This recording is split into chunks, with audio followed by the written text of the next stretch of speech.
এবং এই যে জায়গাটি এখন আমরা অবস্থান করছি সিলেটের সুবানীঘাট মৌবন এলাকায়, এবং এই এলাকাটি যতরপুরের মৌবন এলাকা। এখানে প্রায় প্রত্যেকটি বাসাবাড়িতেই কিন্তু বন্যার পানি ঢুকেছে এবং সেই পানি কিন্তু ক্রমেই বাড়ছে।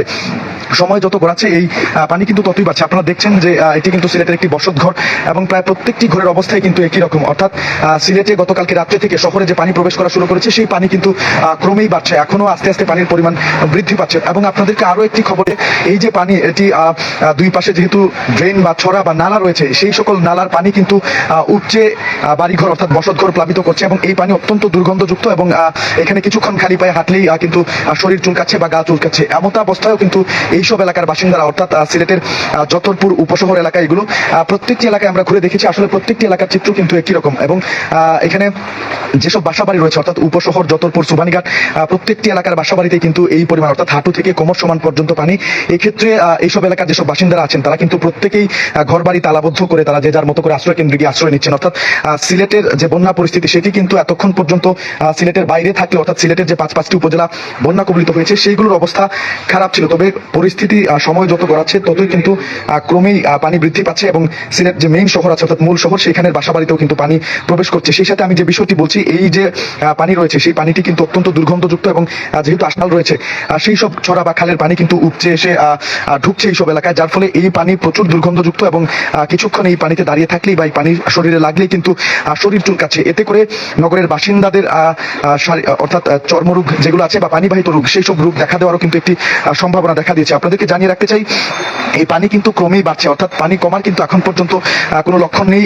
এই যে জায়গাটিতে আমরা দাঁড়িয়ে আছি এখন যতরপুর এলাকা সুবানীঘাটের, এই জায়গাটিতে কিছুক্ষণ আগেও কিন্তু এখানে এত পানি ছিল না। আমরা ঘন্টা খানেক আগে এখানে এসেছি, এখানকার বাসা বাড়িগুলো ঘুরে দেখেছি, প্রায় প্রত্যেকটি বাসা বাড়িতেই পানি ঢুকেছে, অর্থাৎ পানির নিচে তলি আছে এবং এখানকার বাসিন্দারা তাদের সবাইকে আমরা দেখছি যে যার মতো করে তারা তাদের আসবাবপত্র এবং অন্যান্য যেসব মালামাল রয়েছে সেগুলো নিয়ে তারা কিন্তু যে যার মতো করে আশ্রয় কেন্দ্রে যাচ্ছেন বা নিরাপদ গন্তব্যে যাচ্ছেন। একই সাথে আপনাদেরকে একটু জানিয়ে রাখতে চাই, এই যে পানি বৃদ্ধি সেটি কিন্তু বাড়ছে এবং এখানে কিছুক্ষণ আগে সিলেট সিটি কর্পোরেশনের ভারপ্রাপ্ত মেয়র কামরান আহমদ তিনি কিন্তু এই জায়গাটি পরিদর্শন করেছেন এবং এখানকার মানুষজনদের, অর্থাৎ এই যে এলাকাটি রয়েছে এই এলাকাটি বেশি প্লাবিত হয়েছে, অর্থাৎ সিলেটের যতরপুর উপশহর সোভানীঘাট এবং পার্শ্ববর্তী অর্থাৎ নদী তীরবর্তী যেসব এলাকা রয়েছে সেই সব এলাকাগুলো কিন্তু প্লাবিত হয়েছে। এবং এখানে কিছুক্ষণ আগেই সিলেট সিটি কর্পোরেশনের ভারপ্রাপ্ত মেয়র কামরান আহমদ তিনি এখানে এসেছিলেন এবং তিনি এখানকার বাসিন্দাদের বলেছেন যে তারা যেন নিরাপদে থাকে বা নিরাপদ আশ্রয়ে থাকেন। আপনারা দেখছেন আসলে বারবার কিন্তু এখানে গাড়ি বিকল হচ্ছে বা এই সড়কটি যারা ব্যবহার করছেন তাদের কিন্তু চরম বিড়ম্বনা বা দুর্ভোগ পোহাতে হচ্ছে এখানকার যাত্রীদের এবং চালকদের। একটু কথা বলবো ভাই, এখানে গাড়ি চলতে এখনো দেখলাম ইঞ্জিন বন্ধ হয়ে গেছে নাকি? জি ভাই, এখানে তো কষ্ট, এখন তো গাড়ি বন্ধ হয়ে গেছে, এখন পিছনে দিয়ে টেলিয়া অন্য রাস্তায় যাওয়ার লাগবে।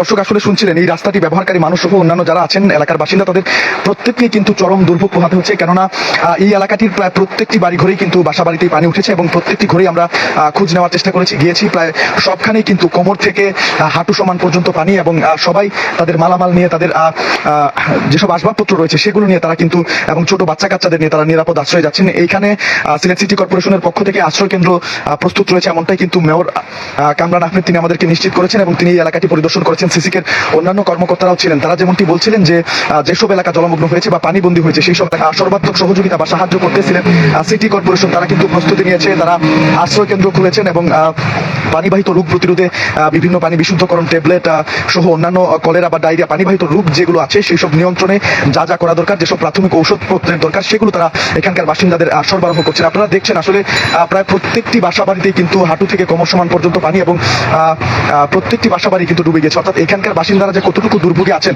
সেটি আপনারা বুঝতে পারছেন। এখানে একটি দ্বিতল ভবন, সেই ভবনটির একতলার প্রায় অর্ধেক কিন্তু পানির নিচে তলিয়ে গিয়েছে এবং এটি সিলেট শহরের অবস্থা। দর্শক, এটি কোনো বাইরের জায়গা নয়, সুবানীঘাট যতরপুর এলাকা, আসলে সিলেট শহরের এই যতরপুর উপশহর এলাকা এবং আশেপাশের যেসব এলাকা রয়েছে সুবানীঘাট, শামীমাবাদ, সবগুলো এলাকাতেই কিন্তু একই রকম অবস্থা, পানির নিচে তলিয়ে গিয়েছে। মানুষজন চরম দুর্ভোগে বা বিপাকে রয়েছেন। মানুষজন আশঙ্কা করছেন যে 2022 সালে, মানুষজন বলছেন যে 2022 সালে যে ভয়াবহ বন্যা সিলেটে হয়ে গিয়েছে সেই বন্যার রেশই কিন্তু এখনো কাটেনি, সেই বন্যার ক্ষত মানুষের এখনো শুকায়নি। এর মধ্যেই কিন্তু আবার এই 2024 সালে এসে আরো একটি ভয়াবহ বন্যার সাক্ষী হয়েছেন সিলেটবাসী এবং সময় যত গড়াচ্ছে মানুষের দুর্ভোগ দুর্দশা কিন্তু ক্রমেই তত বাড়ছে, কেননা পানি যে বৃদ্ধির পরিমাণ সেটি কিন্তু ঘন্টায় ঘন্টায় কয়েক সেন্টিমিটার করে পানি বৃদ্ধি পাচ্ছে, এমনটি কিন্তু স্থানীয়রা আমাদেরকে নিশ্চিত করেছেন এবং তাদের প্রত্যেকের বাসা বাড়িতেই পানি উঠেছে প্রধান সড়কে পানি উঠেছে, স্কুল কলেজ এমনকি মসজিদ মন্দিরও বাদ যায়নি। আমরা যতরপুর যে মসজিদ আছে এখানে একটি মাজার রয়েছে, মসজিদ এবং মাজারে পানি উঠেছে, যার ফলে জুম্মার নামাজ পড়তেও কিন্তু মুসল্লিদের অনেক চাই অর্থাৎ এই যে আকস্মিক বন্যায়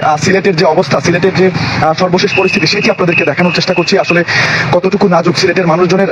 একদিকে যেমন তারা আসবাবপত্র নিয়ে বিপাকে পড়েছেন, ঠিক তেমনি বাচ্চা কাচ্চাদের স্কুল কলেজে যেসব স্কুল পড়ুয়া শিক্ষার্থীরা রয়েছেন তাদেরও কিন্তু দুর্ভোগ চরমে পৌঁছাচ্ছে, কেননা তারা বিদ্যালয়ে যেতে পারছে না। তবে একটু জানিয়ে রাখতে চাই, আকস্মিক এই বন্যার পরেও কিন্তু সিলেটে এখন পর্যন্ত সব ধরনের স্কুল কলেজ খোলা রয়েছে, যার ফলে এই সকল এলাকার বাসিন্দা অর্থাৎ যেসব এলাকা জলমগ্ন হয়েছে সেই সকল এলাকায় যেসব বাসিন্দারা রয়েছেন এদের স্কুল কলেজে যেতে চরম বিড়ম্বনায় পড়তে হচ্ছে। এছাড়াও অফিস আদালতে যারা যাচ্ছেন তাদের অনেকেই হাঁটু পানিতে তারা ভিজে আমরা দেখছি যে যাচ্ছেন, এতে করে কিন্তু অনেকেরই কাপড় নষ্ট হচ্ছে। বাচ্চাদের যেহেতু জলমগ্ন থাকার কারণে কোথায় আসলে ড্রেন বা কোথায় আসলে খাল এবং কোথায় যে রাস্তা সেটি বোঝা যাচ্ছে না, এর ফলে কিন্তু মানুষজন চরম বিপাকের মধ্যে রয়েছেন এবং দুর্ঘটনা ঘটার সম্ভাবনা কিন্তু ক্রমেই বাড়ছে, এমনটাই মনে করছেন এলাকাবাসীরা। এবং তারা যেমনটা বলছেন যে পানি কমার কোনো লক্ষণ এখন পর্যন্ত দেখছেন না। এই যে ক্রমাগত পানি বৃদ্ধি পাচ্ছে, সেই পানি বৃদ্ধি পাওয়া কিন্তু অব্যাহত রয়েছে এবং আবহাওয়া অধিদপ্তর যে তথ্য দিয়েছে, আজকে সারাদিন খুব একটা বৃষ্টিপাত না হলেও আগামী 3 দিন কিন্তু সিলেটে টানা অতি ভারী থেকে ভারী বর্ষণের সম্ভাবনা রয়েছে, যার ফলে কিন্তু সিলেটবাসীর মনে নতুন করে শঙ্কা জানা পাচ্ছে।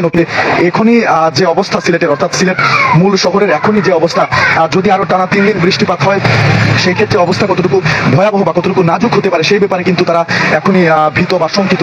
এক্ষেত্রে আমি একটু বলতে রাখতে চাই, বন্যা নিয়ন্ত্রণে কিন্তু সিলেট সিটি কর্পোরেশনের যে এই আকস্মিক বন্যা পরিস্থিতি সৃষ্টি হয়েছে, সেই বন্যা নিয়ন্ত্রণে কিন্তু সিলেট সিটি কর্পোরেশনের পক্ষ থেকে আগাম ব্যবস্থা নেওয়া হয়েছে। সিলেট সিটি কর্পোরেশনের সব কর্মকর্তাদের আগাম ছুটি যাদের ছিল সেই সকল কর্মকর্তা কর্মচারীদের ছুটি বাতিল করা হয়েছে, অর্থাৎ বন্যা মোকাবেলায় যা যা করা দরকার সিটির তরফ থেকে সেই সব ব্যবস্থা তারা গ্রহণ